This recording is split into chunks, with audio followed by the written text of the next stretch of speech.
Okay, third graders. I know at the beginning of the year or the beginning of January, we did a paper weaving project. I thought we could try another one at home, and maybe it can be your placemat for dinner, for meals.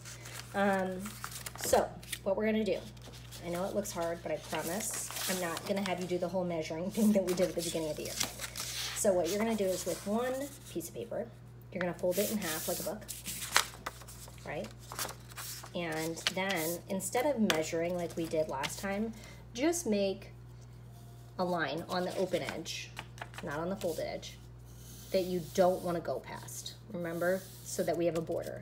So just draw that line, and we know we're not going to cut past that line. And it has to be on the side that opens, not on the fold edge, okay?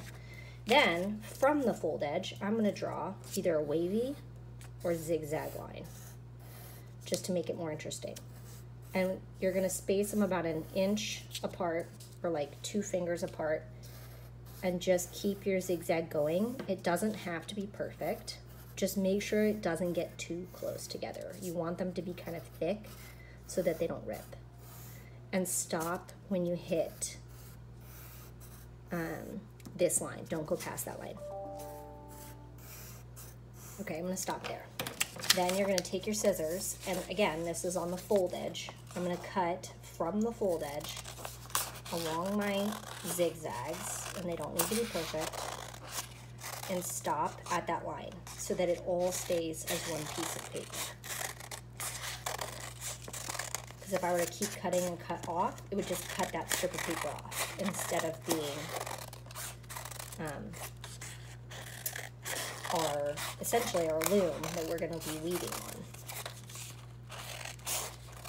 I'm cutting through both sides of the folded paper. So again, not cutting along the open edge, cutting from the folded edge up to this line. All right, now, when we open it, we're going to have our zigzag loom. Then you're going to get another color paper. I have these like bright neon papers, but you can do any color paper you have. If you don't have colored paper, then you could either take markers and color a piece of paper and then cut it up, or like draw a drawing and cut up a drawing so that you have 2 different, so it's not white on white. If you paint, you could paint another piece of paper and then cut it up. So I'm just cutting this in up and down strips in about 1.5 inches thick.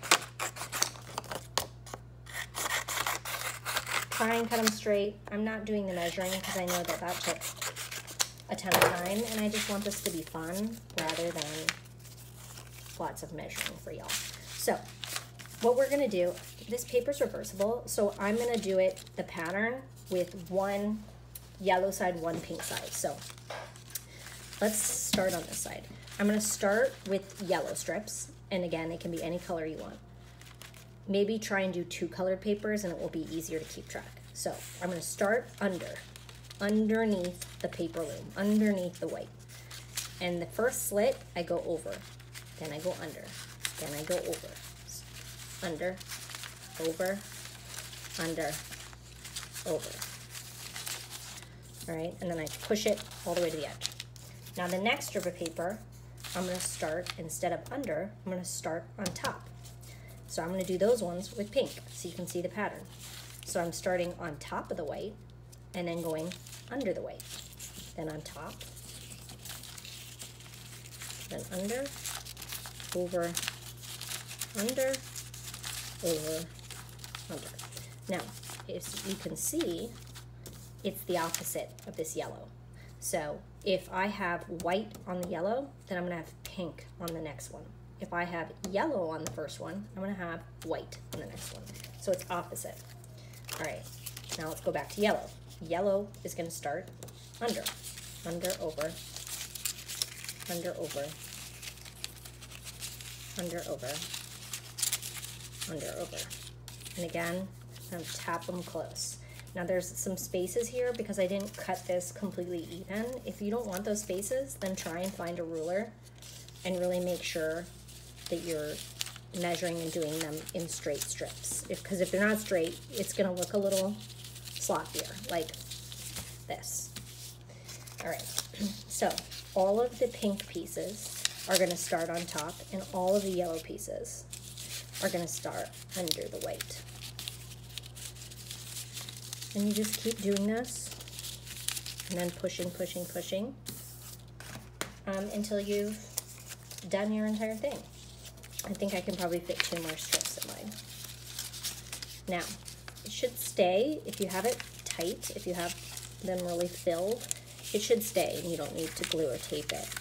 But if you have like a strip that's just small enough and you can't really fit it, and then you have this extra space, I don't know if I'll be able to fit this. You can do 2 things. You can either extend these cuts, or you can spread it all out and then take some glue or tape or staples and glue them in place. And there you go. You've got your woven zigzag placemat.